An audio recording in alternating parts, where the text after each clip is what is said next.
Good evening, Assalamu alaikum wa rahmatullahi wa barakatuh, and welcome to another edition of Talking Point. My name is Fahraaz Patel. I'd like to thank you for joining us. Last week, of course, the team had covered BRICS, so we took a break from the show, but we are back and we are glad to be on your screens for the next 45 to 50 minutes. Now, this week saw the Zimbabwean elections taking place, and once again, it was mired in controversy. And it's the people of Zimbabwe that once again are left hanging with more questions than answers. ZANU-PF leader Emerson Mnangagwa has once again won the elections, but the opposition, the Citizens for Coalition Change, are also claiming victory. Just earlier on today, they had called for fresh elections to be taken place. Observers said that this elections was once again not declared free and fair, and more concerns have been raised with regards to this. I'd like to welcome my guest for this week. He is the former Minister of Local Government and Public Works. He served under the tenure of then-President, the late Robert Mugabe. I'd like to welcome Mr. Saviour Kasukuwere. Mr. Kasukuwere, good evening and thank you so much for joining us here on Talking Point. Thank you very much. Mr. Kasukuwere, we're once again at a place in the history of Zimbabwe, and now more than ever, where there's so much of controversy with regards to elections.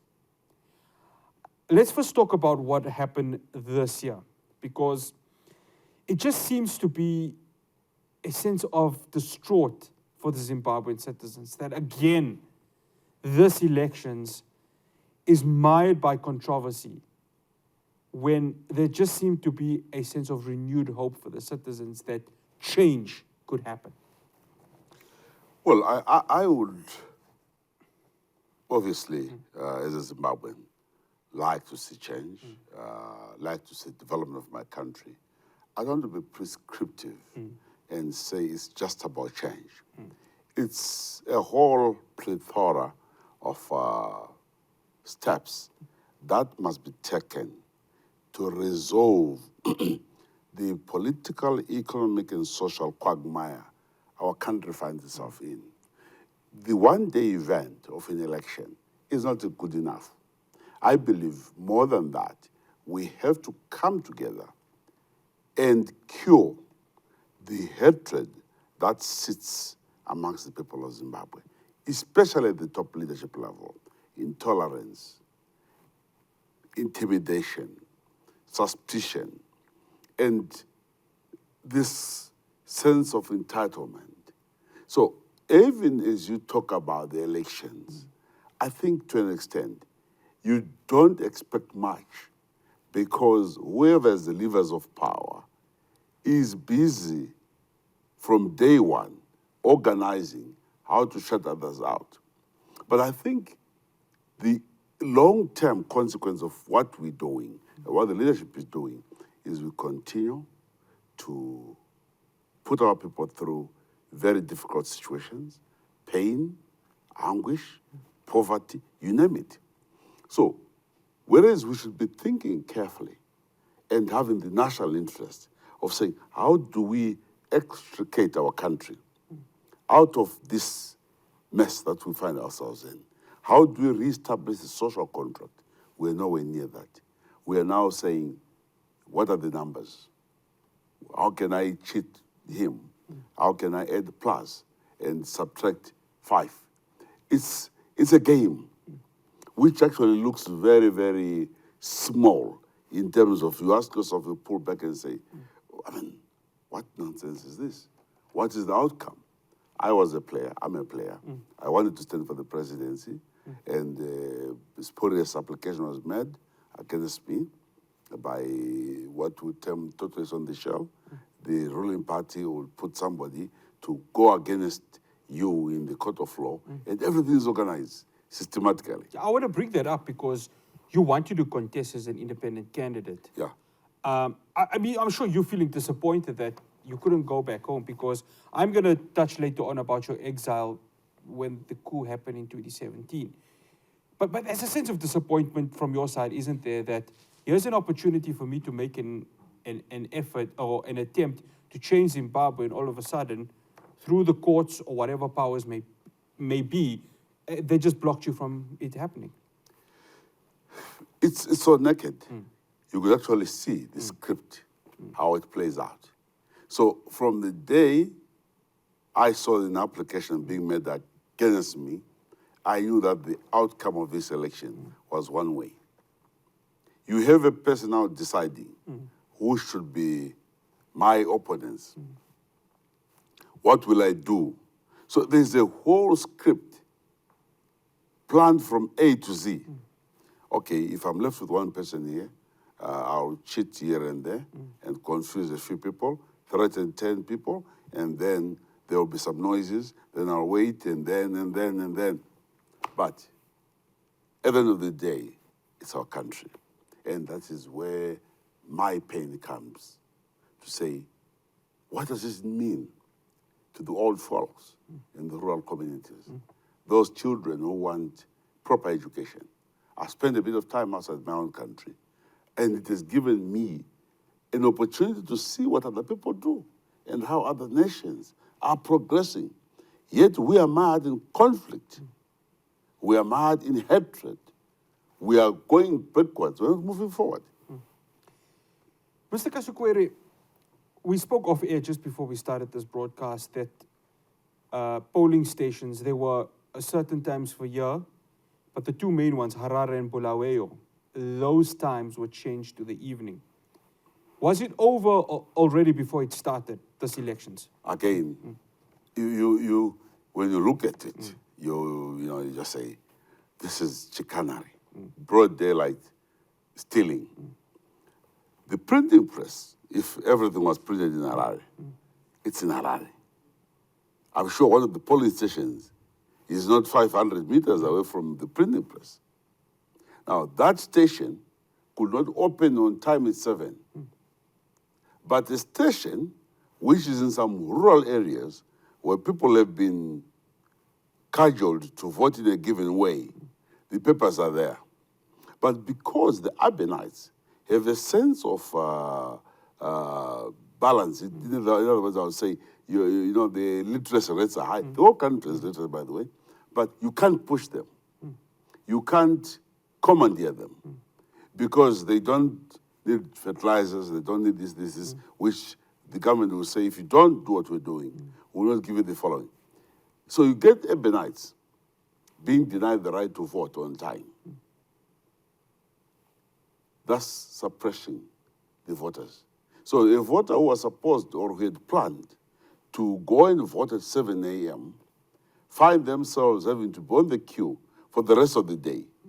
Chances are some had to leave because they have chores to take care of the following day.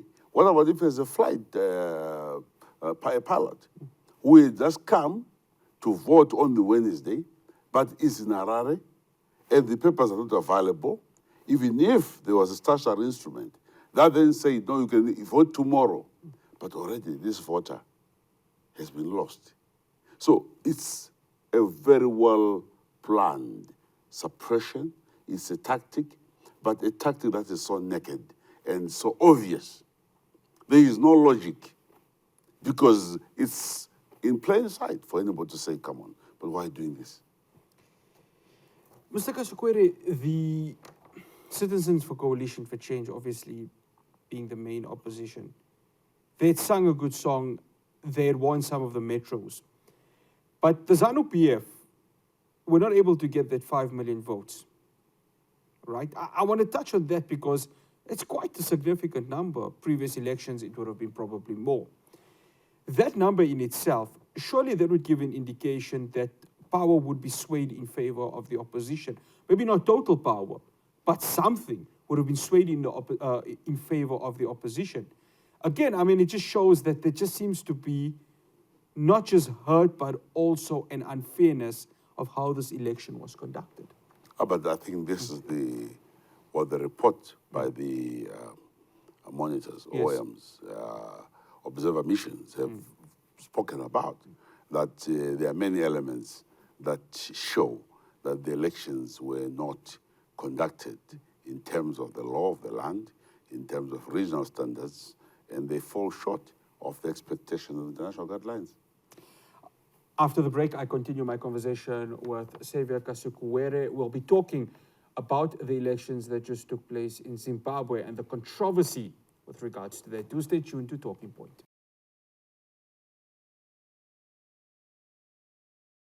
Welcome back to Talking Point. I'm still in conversation with Mr. Saviour Kasukuwere, the former Minister of Local Government and Public Works in Zimbabwe.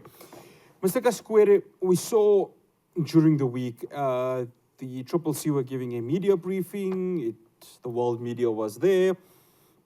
And all of a sudden, unidentified men came through and disrupted the briefing.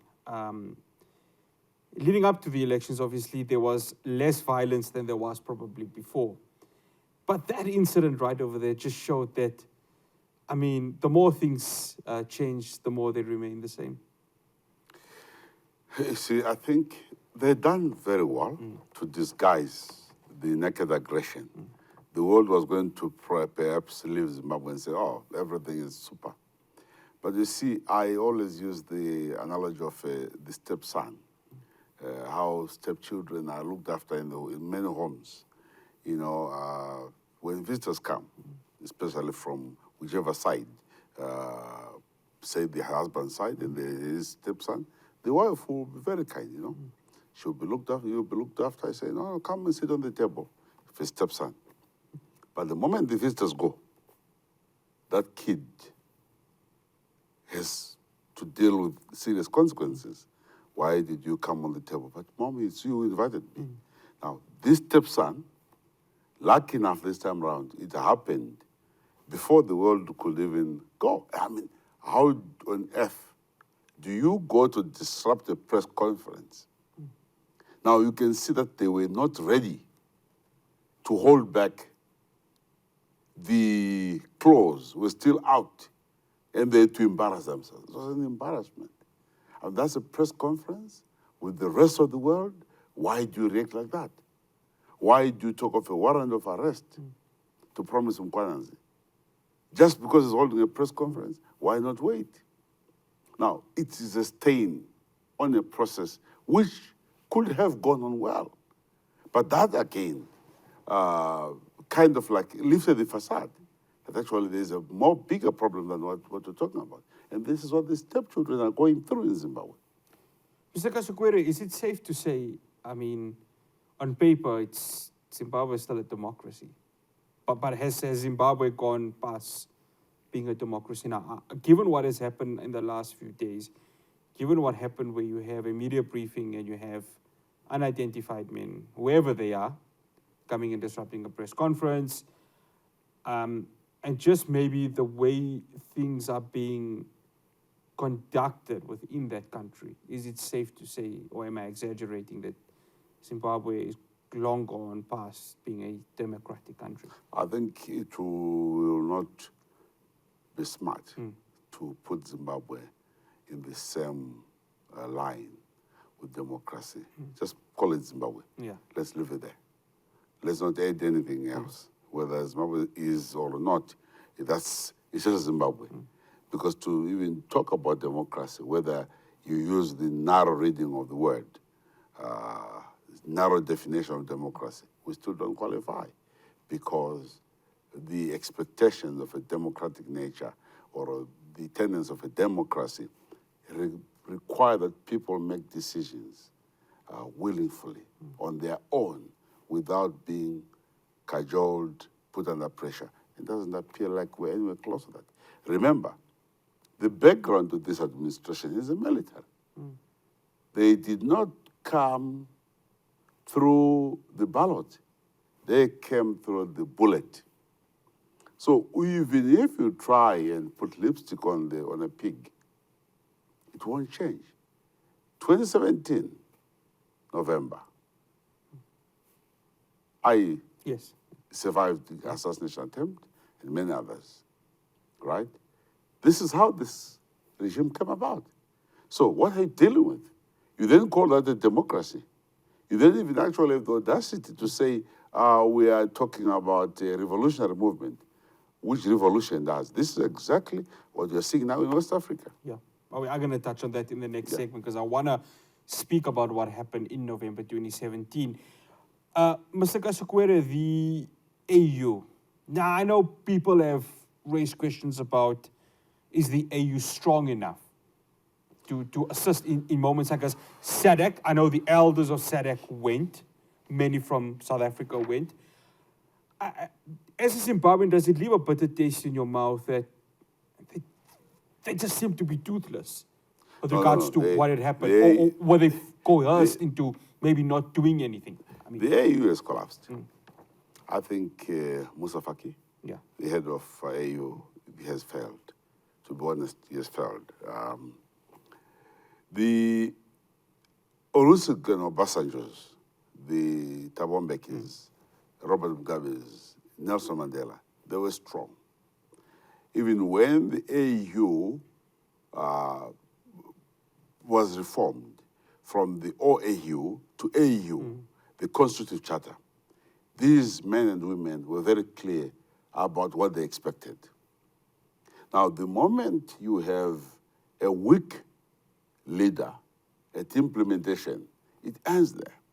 So, with all due respect, chairman of AU, Musa Faki, is dead.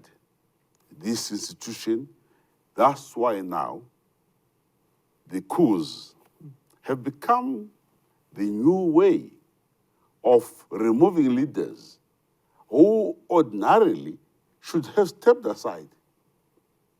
If you agree that a leader, and you're going to respect our constitution, there are instruments in the African Union, the Peace and Security Council, which are your early warning signs, signals, and so forth, that if there are problems in a country or region, we do the following things. But once people lose faith of the institutions, what we are now seeing could become the new Africa, where armed men standing behind the president, one who's in front of him smelling well, perfume, is rich, is looking nourished. The one standing behind him, who has a gun to protect this guy, is hungry, he has nothing to eat, his children are suffering. We are setting up ourselves for failure. And this is what we're now seeing. Now you have the guy in Gabon who could hardly walk. Yes. He needed the security guys to help him. Maybe they said, it's becoming too heavy, it's laborious, man. Why not remove this guy and get something able to run the country? So you now are pushing people to accept coups as a resolution, when in actual fact, we should never, never be accepting this thing because it's dangerous. The moment the gun becomes the arbiter in the political process, we are damned. Yeah, you don't want the gun replacing the constitution.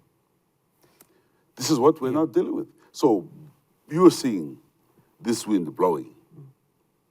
Just now we lost Gabon, Mali is gone, Equatorial Guinea, and the chairman of the AU has had this relationship with the French, which was very questionable for a long time.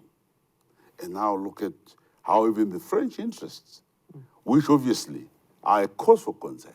So I think leaders who think you can suppress people forever might be surprised. These winds blowing across Africa are dangerous.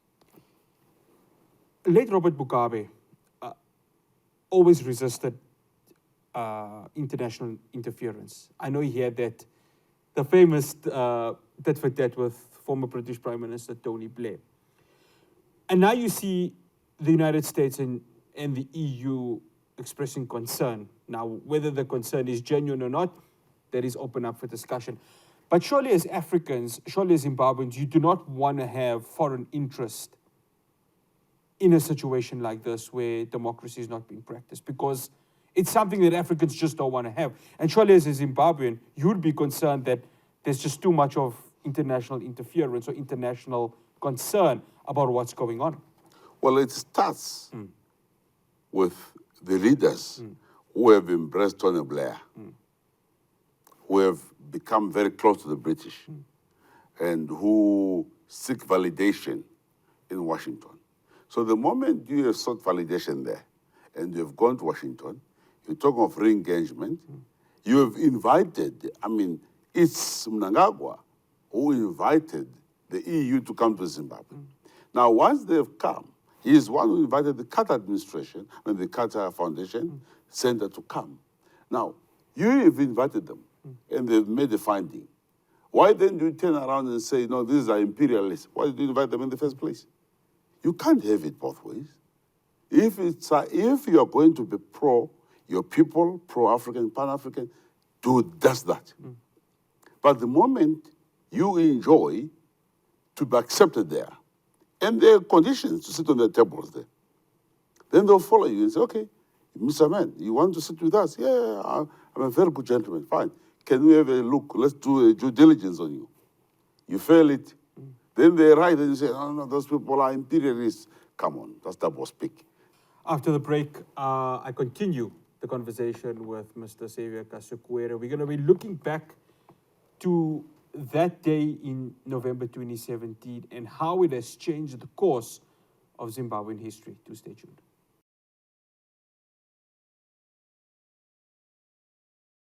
Welcome back to Talking Point. I'm still in conversation with Mr. Saviour Kasukuwere.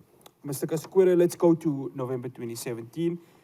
Day that changed, obviously, the entire history of the last 6 years of Zimbabwe, because we are approaching, 6 years of the tenure of Mr. Emerson Mnangagwa. You say you obviously had survived the assassination attempt. Many of your former colleagues of the ZANU-PF are in exile in different parts of the world, because you being here in South Africa. Mr. Kasukuwere, when that happened, I mean, Mnangagwa is, of course, ZANU-PF, like, of course, you were, and he is a former comrade, as they would say. Did Zimbabwe know what they were unleashing at the time with regards to the current government that is there? Because obviously there was celebrations in some parts of Zimbabwe. The international observers are looking and saying, well, there is the end of the long-standing tenure of Mr. Robert Mugabe. But did Zimbabwe know what was actually going to be happening when that day occurred? Let me start off by my fidelity to the Constitution. Yes. The Constitution of our country is very clear. And Mugabe was serving his last term. Mugabe was 6 months away from saying goodbye. And everybody in the party knew that. Okay? Physically, he was no longer able to move forward. Yes. We take that point, put it here. Yes. Now, talk of this revolution. Was it a revolution, so-called, grounded on an ideological, political, legal, social base, or it was an egocentric trip? And this is where this conundrum becomes even more exciting. You have the West hailing the removal of Mugabe. The British administration, Katrina Long, are the co-sponsors of this thing, of the removal of Mugabe, because it suited the British interests for Robert Mugabe to be humiliated. Now here's a guy who has fought for years to undermine imperial forces, take back his land, all those things, and speak bluntly about Africa, and boldly. Now, you see,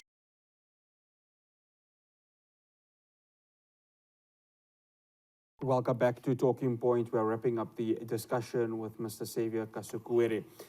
Mr. Kasukuwere, here in South Africa, there's, of course, a keen interest in what happens in Zimbabwe. We have many of our fellow Africans from Zimbabwe that are here in the country. We've got many of them here at Hilaal TV, hardworking individuals that just want to make a difference, but they also want to see change in Zimbabwe. Now, I want to look at the African National Congress as a liberation movement itself and the role it plays in the lack of holding maybe the current leadership of the ZANU-PF to account as one liberation movement also. How do you feel about the way the ANC has maybe conducted things, not only now, but in November 2017? Because you did tell me off air that you as exiled leadership tried to speak to the then Secretary General, Ace Magashule, to try and find some sort of resolution. Well, I have very serious respect for the African National Congress as an organization. Again, it's an organization whose values transcend generations, and these values are so important. And remember, the African National Congress is not a South African political party. It's an African political party. It is the party that gave the genesis to black consciousness, to the movement of our own people to become players. So our founding fathers, Joshua Nkombo, Robert Mugabe, were all members of the ANC at one stage or the other. So we come back, we come from that generation and from that background where we know that the ANC, what does it stand for? You know, black, yellow, and green. Yeah. Our minerals, our country, the Freedom Charter, everything about it. And juxtapose that with ZANU-PF. Perhaps the reading could be different. Is the ZANU-PF after 2017 still the ZANU-PF before 2017? Whilst they retain the name and the offices and the buildings, are the values, the aspirational values, still the same with those which the African National Congress stands for? So there is obviously a contested political terrain within the liberation movements vis-a-vis the new parties who are being formed, some of them supported by the neoliberals and so forth. So there is a convoluted political situation. However, I would be more inclined to perhaps ask for wisdom, discernment, and thorough analysis. Let's try and separate the wood from the forest, or forest from the woods, whichever comes first. Because if we don't manage the challenges which we present to the African National Congress, we went to the African National Congress, we met Ace Magashule, Tony Ngeni, and other citizens of the ANC, and we still meet. Like I've said, it's a very important player in Africa. We expect that continuation, the discussions continue, because what we raised then is still relevant today. That the Zimbabwe is a key member of SADC. Yes. So we need to resolve the Zimbabwean question. If the ANC can assist Zimbabweans to sit down together and find each other, well and good. Because if Zimbabweans don't, and we continue to be contested territory, the Zimbabweans who are crossing and flocking into Messina, into the SA, will continue. Now, if you have an electoral outcome that is not considered free, fair, and credible, it therefore means that even the re-engagement that Zimbabwe has been trying to do has come of naught. And it places a lot of pressure on the government, on the economy, and the people, and the natural resolution. People will run out of the country to Namibia, Botswana, South Africa, and Zimbabwe has now become a domestic problem for our regional governments. Yeah, but here lies the problem, Mr. Kasukuwere. We've got Fikile Mbalula, the current ANC Secretary General, congratulating Emerson Mnangagwa. We then have President Cyril Ramaphosa congratulating him, and then he pulls back and says, well, the congratulations wasn't meant to be a supposed happy one. It's sort of seen as, one statesman to another. My question is, does the ANC feel obligated as a current liberation movement party to congratulate the ZANU-PF, no matter how the elections is won and at what cost it's won? Well, I am not at liberty Yeah. to speak on behalf of the African National I Congress. don't, not from an African National Congress, yeah. Just as a bystander, I would, like I said, call for discernment, pertinence. Let's analyze the issues. This is a very big organization. Yes. Obviously, those who speak on its behalf might do so because they have information that we might not be privy to. But in the resolution of the Zimbabwean and the regional issue, my belief is not to further divide our African people. Let's be united, let's correct each other, and let's move together. What is more important is not to say pants low, down, and so on, but to say let's lift each other, let's hear each other. I think the Imbizo, South African ANC talks about the Imbizos, Yes. the listening ears. Our ears must listen more, see more, and speak less. Mr. Kasukuwere, just this morning, Gabon, I mean, we spoke about it earlier on, it's another coup that has happened there. It joins a whole list of West African nations, Mali, Burkina Faso, as recent as Niger. I want to bring you back to Zimbabwe because, I mean, it's not too different to what has happened. I mean, for any of the Zimbabweans that are watching this broadcast and asking the question, I mean, the future of Zimbabwe right now. I mean, as a Zimbabwean, how does it look? Because there just seems to be no point of no return for what? That beautiful land of Zimbabwe. And we must stress beautiful because there's so much of beauty that Zimbabwe offers. Where is it right now? Whew. I think we're a country test. We ask ourselves, what did we do wrong? And if we made a mistake, God, please forgive us.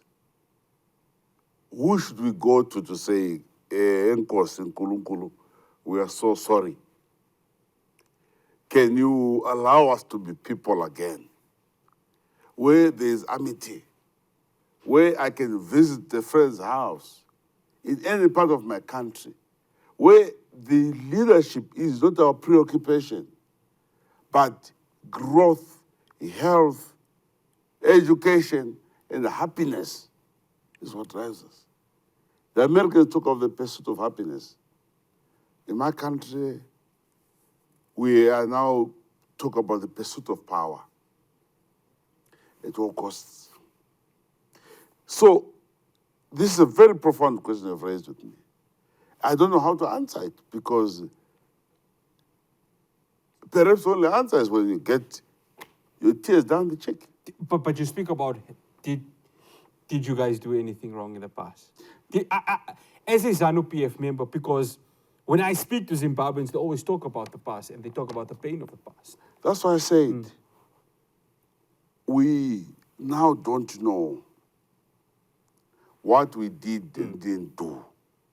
Because I'm 53 years old. My country became independent in 1980. I was 10 years old. I was there during the struggle. I saw what happened during the struggle. When the first guns were fired in my district, I was there. I was excited. I was sleeping with my brother. And we started kicking each other in the feet and say, the independence is now coming. The fight is now in the air. We hoped that the independence of our country would mean the transformation of our living conditions in the rural areas. Not that I have to leave my town, my rural home, to go to the city. I expect that my school will also come up. These are the issues now that for the past 40 years, we've been independent, but have we made progress to uplift our people? No. What has happened is those who led us came from the bush to the beautiful homes in the suburbs. and they now have got good security guards who protect them. Those who were cooking and providing them with the support, be it the shoppers, the shopkeepers, and so forth in the stores, have remained where they were, even during Ian Smith. This is the journey. I think my party is ZANU-PF, and these were the discussions with the President Mugabe. President, how do we take back the beauty of the urban centers to the rural areas? How do we transform the living standards of our people? When you go and make a big deal about opening a borehole in the city where there is water, I think by now we must not even be talking about boreholes. We must be talking about building dams to provide water. Uplifting these living conditions of our people. It's not about democracy or elections. It's about a commitment to changing the lives of our people. Other countries, India, has landed men on the space.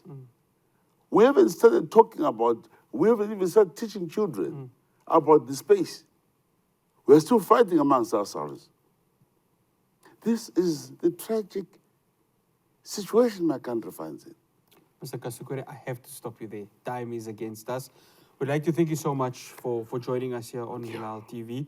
And we hope and pray that Zimbabwe finds the light at the end of the tunnel that it deserves, because for all the hard work that was done during the struggle for it to be where it is right now, it is a sad state of affairs. And hopefully gentlemen like yourself can return to your homeland to play a part in whatever way the country needs you for. Thank you so much for joining us, Mr. Kasukuwere. Somebody is going to borrow through. The tunnel is getting far and far. Well, we hope that light. Thank you very much. Mr. Kasukuwere, thank you so much for joining us pleasure. here on A Talking Point on Thank you Hilaal very much. TV.